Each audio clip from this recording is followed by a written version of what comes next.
إن عدة الشهور عند الله 12 شهرا کہ اللہ تبارک و تعالیٰ کی کتاب میں مہینے 12 ہیں۔ کتنے مہینے ہیں بھائی؟ 12 مہینے ہیں، جب سے زمین اور آسمان پیدا کیے ہیں۔ اور آگے فرمایا منہا اربعۃ حرم، ان 12 مہینوں میں 4 مہینے جو ہیں وہ اربعۃ حرم ہیں، حرمت والے ہیں، فضیلت والے ہیں۔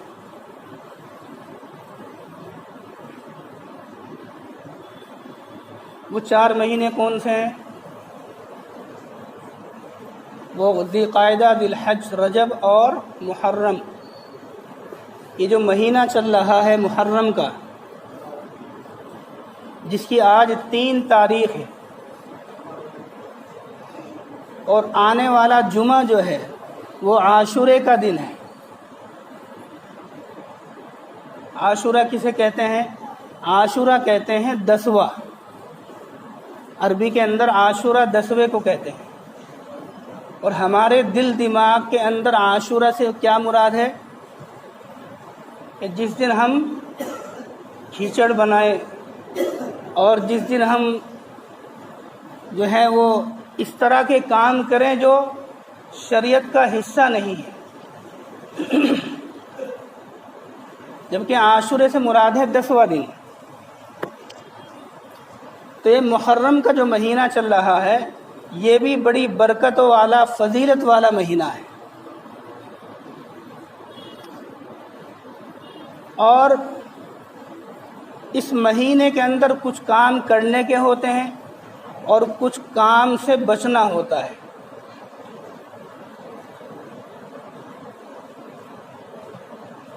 اس کے اندر، اس مہینے کے اندر 2 کام ایسے ہیں جو کرنے کا حکم دیا گیا ہے، اور حکم بھی کوئی واجب اور فرض کے طور پر نہیں بلکہ اختیار کے طور پر ہے، استحباب کے طور پر۔ اگر تم کرنا چاہو تو کرو، جو کرے گا اس کو ثواب ملے گا، جو نہیں کرے گا اس کے اوپر کوئی گناہ نہیں ہے، کوئی اس کو برا بھلا نہیں کہہ سکتا، کوئی اس پر لعن طعن نہیں کر سکتا، کیونکہ یہ نہ چیز واجب ہے، نہ یہ فرض ہے، اور نئے سنت مؤکدہ کے درجے میں، یہ تو استحباب، مستحب کے درجے میں۔ وہ 2 چیزیں کیا ہیں؟ وہ جو 2 چیزیں ہیں ان میں سب سے پہلی چیز جو ہے وہ یہ ہے کہ حدیث پاک کے اندر آتا ہے کہ رمضان کے مہینوں، رمضان کے روزوں کے بعد سب سے فضیلت والا روزہ جو ہے وہ عاشورے کا روزہ ہے، یعنی 10 محرم کا روزہ۔ رمضان کے روزوں کے بعد سب سے فضیلت والا 10 محرم کا روزہ ہے۔ تو ایک کام تو اس میں یہ کرنا ہے کہ ہمیں روزہ رکھنا ہے، اور اس روزے کے اندر بھی اللہ کے نبی جب مکہ سے مدینہ پہنچتے ہیں ہجرت کر کے، تو وہاں جا کر معلوم ہوتا ہے کہ یہودی عاشورے کا روزہ رکھتے ہیں۔ یہودی یعنی حضرت موسیٰ علیہ السلام کے ماننے والے، ان پر ایمان لانے والے، وہ عاشورے کا روزہ رکھتے ہیں۔ تو حضرت حضور پاک علیہ السلام نے ان سے معلوم کیا کہ تم لوگ عاشورے کا روزہ کیوں رکھتے ہو؟ تو انہوں نے بتلایا کہ ہم اس لیے رکھتے ہیں کہ اسی دن حضرت موسیٰ علیہ السلام کو فرعون سے نجات ملی تھی، اور فرعون کو اللہ تبارک و تعالیٰ نے دریائے نیل کے اندر غرق کیا تھا، اس لیے ہم شکرانے کے طور پر یہ روزہ رکھتے ہیں۔ تو جب اللہ کے نبی کو یہ معلوم ہوا کہ اس لیے روزہ رکھتے ہیں، تو اللہ کے نبی نے ارشاد فرمایا کہ تم سے زیادہ ہم حضرت موسیٰ کے ماننے والے ہیں، حضرت موسیٰ علیہ السلام کی تعلیمات کو تم سے زیادہ ماننے والے ہیں، تم سے زیادہ عمل کرنے والے ہیں۔ تم نے تو رد و بدل کر دیا ان کی تعلیمات میں، تم نے تو ان کی کتاب کے اندر تحریف کر دی، بدل دیا کتاب کو۔ تمہارے سے زیادہ ہم ان کے ماننے والے ہیں، لہذا تمہارے سے زیادہ ہمارا حق بنتا ہے کہ ہم روزہ رکھیں عاشورے کا۔ تو اللہ کے نبی نے حکم دیا کہ عاشورے کا روزہ رکھنا ہے مسلمانوں کو، لیکن چونکہ یہودی بھی رکھتے ہیں اور مسلمان بھی رکھنے لگے، تو اللہ کے نبی نے ارشاد فرمایا کہ ہمیں یہودیوں کی مخالفت میں ایک روزہ بڑھا کر رکھنا ہے، یا تو 10 کے ساتھ عاشورے کے ساتھ 9 تاریخ کا روزہ ملانا ہے، یا پھر 10 کے ساتھ 11 کا روزہ ملانا ہے، تاکہ یہودیوں کی مخالفت ہو جائے، غیر مسلموں کی مخالفت ہو جائے۔ اب آپ اندازہ کریں کہ روزے جیسی فضیلت والی چیز میں یہودیوں کی، غیر مسلموں کی مخالفت کا حکم ہے، اور جو چیزیں ہر وقت کی زندگی کی ہیں، رہن سہن کی ہیں، لباس کی ہیں، چہرے کی ہیں، کاروبار کی ہیں، ان میں کتنی مخالفت ہونی چاہیے۔ میں نے پہلے بھی بتایا تھا، مخالفت کا مطلب یہ نہیں کہ ہم ان کے ساتھ لڑیں، ہم ان کے ساتھ جھگڑے کرتے پھریں، یہ مخالفت کا مطلب نہیں۔ مخالفت کا مطلب یہ ہے کہ جو طریقہ ان کا ہے زندگی گزارنے کا، جو طریقہ ان کا ہے کاروبار کرنے کا، جو طریقہ ان کا ہے رہن سہن کا، جو طریقہ ان کا ہے لباس کا، اور جو طریقہ ان کا کھانے پینے کا ہے، اس طریقے کی ہم مخالفت کر کے ان سے الگ طریقہ اختیار کریں، یہ مخالفت کا مطلب ہے۔ نہیں تو اسلام کسی کو کسی کے ساتھ جھگڑا کرنے کا حکم نہیں دیتا۔ مخالفت کا مطلب یہ نہیں کہ جھگڑا کرتے پھریں، ان کے ساتھ رہ سکتے ہیں، ان کے ساتھ میل جول کر سکتے ہیں، تھوڑا بہت دلی میل جول نہیں کر سکتے۔ اللہ نے قرآن میں منع کیا ہے دلی میل جول سے۔ تو اس لیے مخالفت کا مطلب یہ ہے کہ جو طریقے ان کے ہیں ان کو چھوڑ کر ہم اسلام کا طریقہ اختیار کریں۔ تو جب روزے جیسی بابرکت چیز کے اندر مخالفت کا حکم ہے تو دنیاوی چیزوں کے اندر کتنی مخالفت ہونی چاہیے، دوسری چیزوں کے اندر کتنی مخالفت ہونی چاہیے، رہن سہن کے اندر کتنی مخالفت ہونی چاہیے، یہ ہمیں اندازہ لگا لینا چاہیے۔ اور اس روزے کی فضیلت کیا ہے؟ اس روزے کی فضیلت یہ ہے، اللہ کے نبی نے ارشاد فرمایا کہ جو ایک روزہ، بلکہ 2 روزے، اب تو 2 ہو گئے، جو محرم کے 2 روزے رکھے گا، 10 کے ساتھ 11 ملائے گا یا 10 کے ساتھ 9 ملائے گا، اس کے 1 سال کے پچھلے گناہ معاف ہو جائیں گے۔ عرفات کے روزے میں کیا آیا تھا؟ بقرعید سے 1 دن پہلے کا جو روزہ تھا، اس کی فضیلت یہ آئی تھی کہ 2 سال کے گناہ معاف ہو جائیں گے، 1 سال کے اگلے اور 1 سال کے پچھلے۔ لیکن اس میں کیا ہے؟ اس میں 1 سال کے گناہ معاف ہو جائیں گے، یہ اس کی فضیلت ہے۔ اور حضرت شیخ عبد القادر جیلانی رحمۃ اللہ علیہ، پیران پیر، وہ اپنی کتاب کے اندر ایک اور روایت لکھتے ہیں۔ وہ لکھتے ہیں، بنیاد الطالبین ان کی ایک کتاب ہے ان کی لکھی ہوئی، اس کے اندر ایک روایت لاتے ہیں جس کے اندر لاتے ہیں کہ اللہ کے نبی نے ارشاد فرمایا کہ جو محرم کے مہینے میں روزہ رکھے گا، پورے مہینے کی فضیلت ہے، جو محرم کے مہینے میں روزہ رکھے گا، ایک روزہ جو ہے وہ 1 مہینے کے روزوں کے برابر ہے، ایک روزہ 1 مہینے کے روزوں کے برابر۔ یہ کسی بھی دن رکھ سکتے ہیں محرم میں، 1 مہینے کے روزوں کا ثواب۔ اور عاشورے کا روزہ رکھیں گے 10 محرم کا، اور اس کے ساتھ 1 روزہ ملائیں گے، 1 روزہ ملانے سے تو یہودیوں کی مخالفت کا ثواب ملے گا، اور عاشورے کا ثواب یہ ملے گا کہ 1 سال کے گناہ معاف ہو جائیں گے۔ اس مہینے کے اندر ایک کام کرنے کا حکم تو یہ ہے، اور میں نے بتایا یہ حکم بھی استحباب کے درجے میں، مستحب کے درجے میں، واجب اور فرض نہیں، کسی کے اوپر لازم نہیں۔ کوئی کرنا چاہے تو ثواب ملے گا، نہیں کرنا چاہتا تو کوئی حرج نہیں۔ اور دوسرا جو روایت کے اندر آیا ہے، اس کے اندر کام کرنا ہے، وہ یہ ہے کہ عاشورے کے دن اپنے گھر والوں پر کھانے میں وسعت کرنی ہے، یعنی جو روٹین کا ہمارا کھانا ہے، ڈیلی کا جو کھانا ہے، اس سے ہٹ کر کچھ اچھا اور بنانا ہے، کچھ آئٹم بڑھا لینے ہیں۔ اس کی کیا فضیلت ہے؟ اللہ کے نبی نے ارشاد فرمایا کہ جو اس دن اپنے گھر والوں پر، محلے والوں پر نہیں، جو شخص اس دن اپنے گھر والوں پر وسعت کرے گا، کھانے کے اندر اپنے دسترخوان کو وسیع کرے گا، اپنے گھر کے اندر کھانے زیادہ بنائے گا، اپنے بچوں کی اپنی بیوی کی خواہشات کے مطابق کھانے تیار کرائے گا، تو اللہ کے نبی نے ارشاد فرمایا کہ انشاءاللہ پورے سال اس کے دسترخوان پر وسعت رہے گی، پورے سال اللہ تبارک و تعالیٰ اس کے رزق میں برکت کر دیں گے، برکت ڈال دیں گے۔ ایک حکم یہ ہے، یہ 2 کام کرنے ہوتے ہیں اس مہینے میں بس، وہ بھی مستحب۔ اور حضرت جابر رضی اللہ تعالیٰ عنہ صحابی ہیں، وہ یہ کہتے ہیں کہ 40 سال تک میں نے اس بات کا تجربہ کیا۔ کیا کہتے ہیں؟ کہ 40 سال تک میں نے اس بات کا تجربہ کیا ہے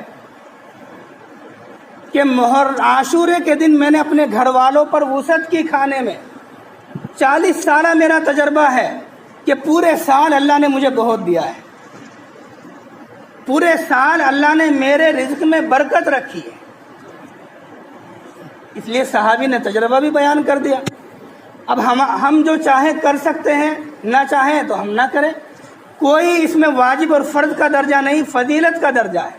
فضیلت لینا چاہیں تو کریں، فضیلت نہ لینا چاہیں تو نہ کریں۔ روزے کی فضیلت کا بھی یہی مسئلہ ہے، کھانے کی وسعت کا بھی یہی مسئلہ ہے۔ یہ 2 کام اس مہینے میں کرنے ہوتے ہیں۔ باقی اس مہینے کے اندر جتنی چیزیں ہیں وہ ساری کی ساری چیزیں ان کا شریعت سے، قرآن حدیث سے کوئی تعلق نہیں۔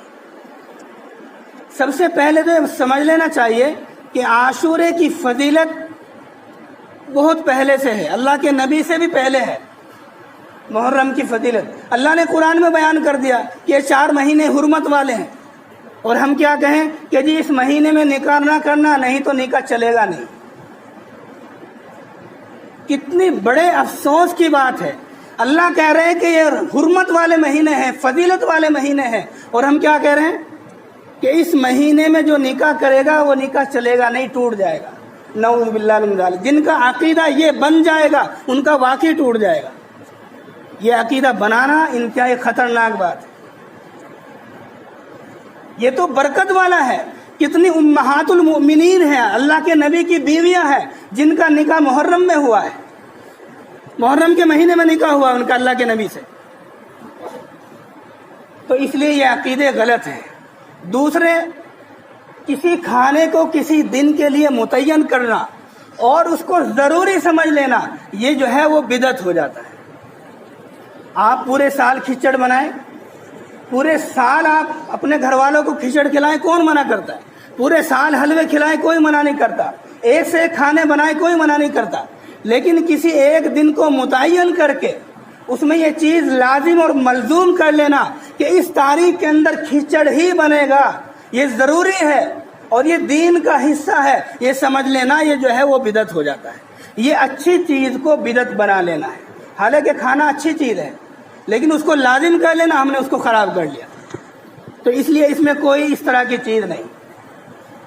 اور دوسرے، اس کے اندر جو بعض چیزیں ایسی چل گئی، پچھلے سال مجھے معلوم ہوا بعد میں کہ عورتوں نے شام کے ٹائم حلوے بنا کر حلوے تقسیم کیے گلیوں کے اندر، اور بہت سے لوگ جو کچھ نہ بنا سکے جلیبیاں لا لا کر تقسیم کی۔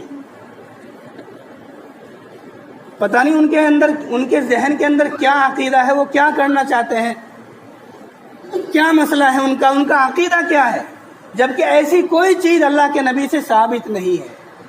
اگر کوئی ہے تو مجھے دکھا دے لا کر۔ اس لیے اپنے گھر والوں کو، اپنی گھر والیوں کو جا کر بتائیں کہ اس طرح کا کوئی کام نہ کرے، صرف 2 کام کرنے ہیں، روزہ رکھنا ہے، اپنے گھر والوں پر وسعت کرنی ہے، اس کے علاوہ کچھ نہیں۔ اس کے علاوہ جتنے بھی خرافات اس مہینے کے اندر ہوتی ہیں وہ ساری کی ساری ان کا شریعت سے کوئی تعلق نہیں۔ میں نے بتایا اس مہینے کی فضیلت قرآن میں ہے، اس مہینے کی حرمت قرآن میں ہے۔ امام حسین، حضرت حسین رضی اللہ تعالیٰ عنہ کی شہادت سے اس مہینے کی فضیلت کا کوئی تعلق نہیں، بلکہ ان کی شہادت کی وجہ سے اس مہینے کی فضیلت اور بڑھ گئی۔ اور ہم کیا کہتے ہیں کہ جو نکاح کر کے نکاح کو خراب نہ کرو، گویا کہ ہم اس مہینے کو منحوس سمجھ رہے ہیں۔ یہی ہوا نا کہ اس مہینے میں نکاح مت کرنا، نکاح ٹوٹ جائے گا، گویا کہ اس مہینے کو منحوس سمجھ رہے ہیں۔ اور اللہ کہہ رہے ہیں کہ حرمت والا مہینہ ہے، منہا اربعۃ الحرم، اس طرح کے جو بھی کام، بزنس کا کوئی کام شروع کرنا ہو، دکان شروع کرنی ہو، کاروبار کو شروع کرنا ہو، کوئی حرج نہیں. جس طرح اور مہینوں میں کر سکتے ہیں اسی طرح اس مہینے میں بھی کر سکتے ہیں، بلکہ اور زیادہ فضیلت ہے اس مہینے میں. حضرت حسین رضی اللہ تعالیٰ عنہ کی شہادت واقعی اس امت کا بہت دردناک واقعہ ہے اور بہت ہی دردناک ظلم ہوا ہے حضرت امام حسین رضی اللہ تعالیٰ عنہ کے اوپر اور ان کے خانوادے کے اوپر، اہل بیت کے اوپر. لیکن اس کا مطلب یہ نہیں کہ ان کے نام پر ہم خرافات کریں. اگر ان کے نام پر خرافات کریں گے تو شاید ہی کوئی تاریخ بچی ہوئی ہوگی کہ جس کے اندر صحابی شہید نہ ہوئے ہوں. ایک محرم کو حضرت عمر رضی اللہ تعالیٰ عنہ کو شہید کیا گیا، تو اگر 10 کو مناتے ہو تو ایک کو بھی مناؤ، کیونکہ امام حسین تو حضور کے نواسے ہیں اور حضرت عمر رضی اللہ تعالیٰ عنہ حضور کے سسر ہیں. حضور کے سسر ہیں، وہ آپ کی بیٹی آپ کے نکاح میں ہے، تو ان کا حق اور بھی زیادہ بنتا ہے، وہ اہل بیت میں ہو گئے. اس طرح اگر ہم منانے لگے تو پورے سال میں کوئی دن نہیں بچے گا جس کے اندر صحابہ شہید نہ ہوئے ہوں. اور دوسری بات یہ ہے کہ جو شہید ہو گیا، اللہ قرآن کے اندر فرماتے ہیں کہ جو شہید ہو گیا اس کو مرا ہوا مت سمجھو، وہ زندہ ہے. وہ بات الگ ہے کہ وہ شعور نہیں رکھتا.